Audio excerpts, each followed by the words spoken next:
ये आकाशवाणी है। प्रस्तुत है सुर्खियों में। इसके अंतर्गत सुनिए स्वच्छ ऊर्जा के विकल्पों पर चर्चा। इसमें भाग ले रहे हैं ऊर्जा क्षेत्र के जानकार नरेंद्र तनेजा और पत्रकार चेतन चौहान। नमस्कार श्रोताओं, हमारे साथ है मिस्टर तनेजा। हम बात करेंगे क्लीन डेवलपमेंट फोरम का, जिसकी मीटिंग यूएस में हो रही है।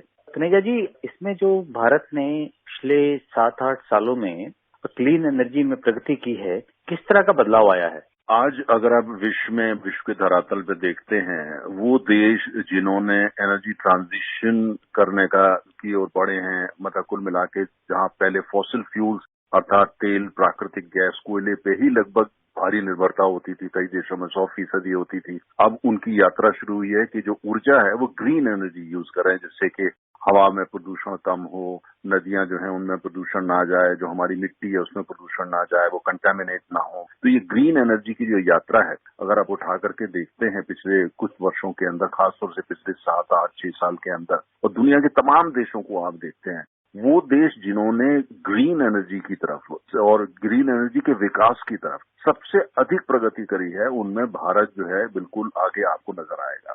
खास तौर से अगर आप देखें सौर ऊर्जा, पवन ऊर्जा और इसके अलावा हाइड्रो पावर, मतलब पानी से जो बिजली बनाई जाती है, इन तीनों क्षेत्रों में भारत ने जितनी तरक्की करी है, प्रगति करी है, उसको लेकर के पूरा विश्व जो है अचंभित भी है और साथ साथ भारत की जो है प्रशंसा भी कर रहा है। खास तौर से सौर ऊर्जा में आज से अगर आप 2013-2014 में उठा करके देखते हैं, तो हमारे यहाँ नाम मात्र का सौर ऊर्जा से बिजली का निर्माण होता था, मतलब 3200 मेगावाट तक नहीं होता था। और पूरी दुनिया भारत को कहा करती थी कि भाई आपके यहाँ तो इतना सूरज हमेशा रहता है, लगभग पूरे साल रहता है, सोलर रेडिएशन भी आपके यहाँ अच्छा है, और आप उस पर क्यों काम नहीं करते हैं। हमने कोपेन में जाकर के कुछ आवाज जरूर दी थी, कुछ वक्तव्य दिए थे, लेकिन काम हमारे यहाँ बहुत ज्यादा नहीं हुआ था। लेकिन अगर आप पिछले 5-6 साल के अंदर देखते हैं, तो वहां जहां दुनिया हमको कहती थी आप कुछ करते नहीं है, और आज ये है कि हम एक तरीके से सौर ऊर्जा में विश्व का नेतृत्व कर रहे हैं। और नेतृत्व जो है इस तरीके का है कि आज जो इंटरनेशनल सोलर अलायंस है, जो इंटर गवर्नमेंटल ऑर्गेनाइजेशन है पूरे विश्व की, जिसका काम है कि सौर ऊर्जा का प्रमोशन करना और विकास करना, उसका हेडक्वार्टर भी आज भारत में है। दिल्ली के पास गुड़गांव में उसका हेडक्वार्टर है, और भारत और फ्रांस दोनों इसका नेतृत्व करते हैं। तो उसके साथ साथ अगर आप उठा करके देखते हैं कि जो हमारे यहाँ सौर ऊर्जा का निर्माण होता है जिस तरीके से, और जो उसका अर्थशास्त्र रहता है, उसकी कीमत आज हमारे पूरे विश्व में सबसे लोवेस्ट के अंदर हम आते हैं। आज अगर उठा के भारत में देखते हैं, आप कहीं चले जाइए, किसी राज्य में चले जाइए, किसी शहर में चले जाइए, किसी कस्बे में चले जाइए, हर व्यक्ति को पता है कि भाई सौर ऊर्जा क्या होती है। और एक मामूली से मामूली व्यक्ति जिसके पास शायद पूंजी ना हो, लेकिन वो भी ये चाहता है उसकी छत पे सोलर पैनल लग जाए, जिससे उसको जो है वो एक ऐसी ऊर्जा मिल सके जिससे प्रदूषण ना हो। तो धरातल जमीन पे सोलर पावर का भारत में एक रेवोल्यूशन हो रहा है। कई जगह सोलर पैनल आपको ना नजर आए, लेकिन आने वाले समय में आएंगे, क्योंकि लोगों की सोच में सोलर पैनल जो है वो आ चुका है। तो कुल मिलाकर के आप मुझे देखते हैं, भारत जो है इसका नेतृत्व ही नहीं कर रहा, बल्कि भारत में तो एक धीरे धीरे एक सौर ऊर्जा की क्रांति हो रही है। तनेजा जी, काफी सहमत हूं मैं आपकी बातों से, पर अगर आप देखेंगे जिस तरह से भारत में बड़े बड़े प्लांट सौर ऊर्जा के लगे, राजस्थान में, मध्य प्रदेश में, गुजरात में, पर शहरों में अगर आप देखोगे रूफटॉप सोलर का इतना ज्यादा पेनिट्रेशन नहीं हुआ जितना एस्टिमेशन था।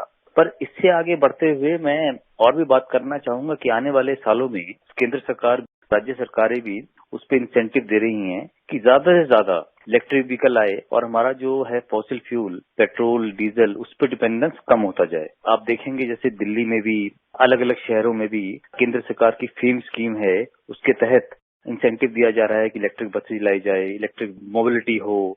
तो ये कितना बड़ा चैलेंज है, बिकॉज कि अगर जब इलेक्ट्रिक होगा व्हीकल, तो हमारा जो है कार्बन एमिशन जो है फॉसिल फ्यूल से वो काफी घटेगा और एयर क्वालिटी भी उससे काफी इम्प्रूव होगी। बिल्कुल, आपने देखिए ठीक कहा, लेकिन इसमें एक चीज का हमको ध्यान देना पड़ेगा, वो ये कि इलेक्ट्रिक कार चलेगी, इलेक्ट्रिक से जो है वो हमारा जो एमिशंस कम हो जाएंगे, कार्बन फुटप्रिंट जो है वो काफी हद तक हम उसको कम कर पाएंगे, अगर पूरी तरह न्यूट्रलाइज नहीं कर पाए तो भी। लेकिन हमको ये ध्यान रखना है, बिजली का निर्माण कहाँ से होगा। बिजली का निर्माण के लिए तो ईंधन चाहिए। बिजली अपने में तो ऊर्जा नहीं होती है, बिजली किसी, हमको या तो गैस चाहिए, या कोयला चाहिए, या अणु चाहिए, या सूरज चाहिए। हमको कुछ न कुछ चाहिए उसके निर्माण के लिए, और यही सबसे बड़ी चुनौती है। भारत के अंदर आज हम देखें, हम दुनिया के तीसरे सबसे बड़े आज बिजली के उत्पादक देश हैं। हम लगभग 4 लाख मेगावाट बिजली का निर्माण आज की तारीख में कर रहे हैं। शहरों का आपने जो जिक्र किया कि आपको ज्यादा सोलर पैनल नजर नहीं आते, उसकी सबसे बड़ी जो है ये है, कुछ शहरों के अंदर, कुछ राज्य सरकारों में अभी थोड़ी सी जो है वो थोड़ी सुस्ती है। जो स्कीम है, जो विजन है सेंटर का, वो भी इस तरह इम्प्लीमेंट नहीं हो पा रहा।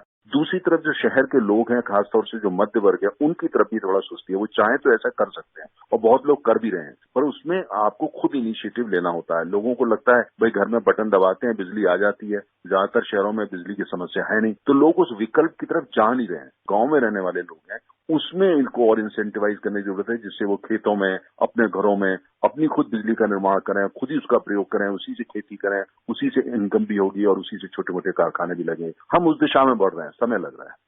इसमें एक बात तनेजा जी जो ये भी आती है, जो जैसे प्रधानमंत्री ने पीछे जब ग्लासगो में कॉन्फ्रेंस हुआ था, तो उसमें नेट जीरो का टारगेट दिया कि 2070 तक भारत नेट जीरो हो जाएगा, जिसका मतलब है कि जितनी हम मिशन करते हैं उतना हम सेव भी करेंगे। तो भारत से कोई मिशन टोटलिटी में, एब्सोल्यूट टर्म्स में अमिट नहीं होगा। तो ये बहुत बड़ा टारगेट है भारत के लिए। जैसे चाइना भी इतना बड़ा देश है, उन्होंने भी 250 से 60 का रखा है, और भारत ने ये भी कहा है कि 2030 में हम अपना जितना भी रिन्यूएबल का है, सोलर का है, सोलर हाइड्रो का वो है, मोर देन डबल कर देंगे उसको, 450 गीगावाट तक उसको ले जाएंगे, जो दुनिया में चाइना के बाद सबसे ज्यादा रिन्यूएबल एनर्जी जनरेशन भारत में होगा। तो ये जो जर्नी है अगले 7-8 साल की, इसको आप किस तरह से देखते हैं? हमारे भारत ने प्रधानमंत्री स्तर पर इस बात का कमिटमेंट विश्व के सामने किया है कि 2070 तक हम नेट जीरो एक मंजिल जो है वहां पहुंचेंगे। और अगर आप देखते हैं जितनी हमारी आबादी है और पर कैपिटा एनर्जी कंजम्पशन हमारे यहाँ आज दुनिया में लोवेस्ट है। हमारे यहाँ अभी भी बहुत सारे लोग हैं जिनको छोटी मोटी थोड़ी बहुत बिजली मिलती है, लेकिन अभी उनको और ऊर्जा की जरूरत है। अगर आप ऊर्जा की गरीबी, जिसे एनर्जी पॉवर्टी बोलते हैं, बहुत बड़ी डिबेट है पूरे विश्व में, उसमें भी जो है अभी हमको बहुत काम करने की जरूरत है। भारत में भी एनर्जी पुअर काफी है, बहुत ज्यादा है। तो कुल मिलाकर के हमें उस दिशा में बढ़ना है, लेकिन कुछ देश जो है वो नेट जीरो या जीरो उस पर जो है जल्दी पहुंच पाएंगे। लेकिन भारत जैसी अर्थव्यवस्था, एक तरफ तो हमको ग्रीन एनर्जी के लिए काम करना है, प्रदूषण को कम से कम करना है, कार्बन कैप्चरिंग की तरफ भी काम करना है, पर दूसरी तरफ हमको अपने जो विकास दर है उससे समझौता हम नहीं कर सकते। और विकास जो है तेजी से बढ़े, जैसे रोजगार पैदा हो, जहां गरीबी है गरीबी खत्म हो सके, इंफ्रास्ट्रक्चर बढ़े, उसके लिए अभी हमको और कोयले की जरूरत है, अभी और तेल की भी जरूरत है, और प्राकृतिक गैस की भी जरूरत है, और आणविक ऊर्जा की भी जरूरत है। तो एक तरफ जो है हम वो काम कर रहे हैं जिसमें कि हमने विश्व के सामने कमिटमेंट किया ग्लासगो में, पर दूसरी तरफ हम जो एक विकासशील अर्थव्यवस्था है, जहां पे बहुत सारे लोगों को भी वे रोजगार हमें देने हैं, हमें विकास करना है। हमारे देश के तमाम क्षेत्र हैं जहां पे अभी जीडीपी काफी लो है, हमको जीडीपी को बढ़ा के जाना है। भारत की अर्थव्यवस्था जो उसका विस्तार करना है, उसके लिए जो है अभी हमको ये फॉसिल फ्यूल जो है आने वाले काफी समय तक हमें उसका भी हम जो है कंजम्पशन जारी रखेंगे। हम उसको एकदम गुड बाय नहीं कह सकते। हो सकता है जर्मनी कर दे, हो सकता है स्वीडन कर दे, कुछ और देश ऐसा कर पाएंगे, वो उनकी आंतरिक अपनी इस तरह के हालात हो सकते हैं। पर भारत के जो हालात हैं, भारत की जो चुनौतियां हैं, जो भारत के विकास की चुनौतियां, भारत की अर्थव्यवस्था की चुनौतियां हैं, उसमें हम तेजी से ग्रीन एनर्जी की तरफ बढ़ रहे हैं। पर इसका मतलब ये नहीं है कि जो फॉसिल फ्यूल है या जो कन्वेंशनल एनर्जी है, हम उसको एकदम तिलांजलि दें, वो भारत के लिए संभव नहीं है। तो हमको दोनों दिशा में काम करना है, और तेल का उत्पादन भी करना है, प्राकृतिक गैस का भी करना है, कोयला चूंकि हमारा अपना है काफी हद तक, उसका भी खनन हमको और करना है। पर वो इसलिए करना है जिससे जो हमारा 2070 का टारगेट है हम वहां पहुंच सके। 2070 का नेट जीरो टारगेट हासिल करने के लिए भारत को आने वाले 20-25 साल फॉसिल फ्यूल और कन्वेंशनल एनर्जी उसका भरपूर प्रयोग करना पड़ेगा, जिससे कि हम जल्दी से उस मंजिल पे पहुंच सकें जहां हमारी पूरी ऊर्जा, पूरी अर्थव्यवस्था जो है वो ग्रीन हो सके और ग्रीन एनर्जी के ऊपर आधारित हो। तनेजा जी, पिछले कुछ सालों में हमने देखा है कि भारत ने जो ट्रांजिशन किया है कोल से, फॉसिल फ्यूल से ग्रीन एनर्जी सिस्टम्स की तरफ, चाहे वो रोड ट्रांसपोर्ट में हो, पैसेंजर व्हीकल्स में हो, चाहे वो सूर्य ऊर्जा में हो, विंड एनर्जी में हो, बहुत तेजी से हम जा रहे हैं ग्रीन एनर्जी की तरफ, क्लीन एनर्जी की तरफ। और मैं आशा करता हूं कि आने वाले सालों में हम इस स्पीड को बढ़ाएंगे, और इस स्पीड के बढ़ने से हमारा वातावरण भी बेहतर होगा और प्लेनेट को बचाने में हम मदद भी करेंगे। इसी के साथ बहुत बहुत शुक्रिया। शुक्रिया। अभी आप सुन रहे थे स्वच्छ ऊर्जा के विकल्पों पर चर्चा, जिसमें भाग ले रहे थे ऊर्जा क्षेत्र के जानकार नरेंद्र तनेजा और पत्रकार चेतन चौहान। ये कार्यक्रम आकाशवाणी के समाचार सेवा प्रभाग द्वारा प्रस्तुत किया गया। इसे आप हमारे mobile app news on AIR और YouTube channel news on AIR official पर भी सुन सकते हैं। इस कार्यक्रम के संबंध में अपनी प्रतिक्रिया आप हमें ईमेल कर सकते हैं। पता है AIRNSJTalks@gmail.com। ये कार्यक्रम फिर से सुनने के लिए लॉग ऑन करें हमारी वेबसाइट newsonair.nic.in।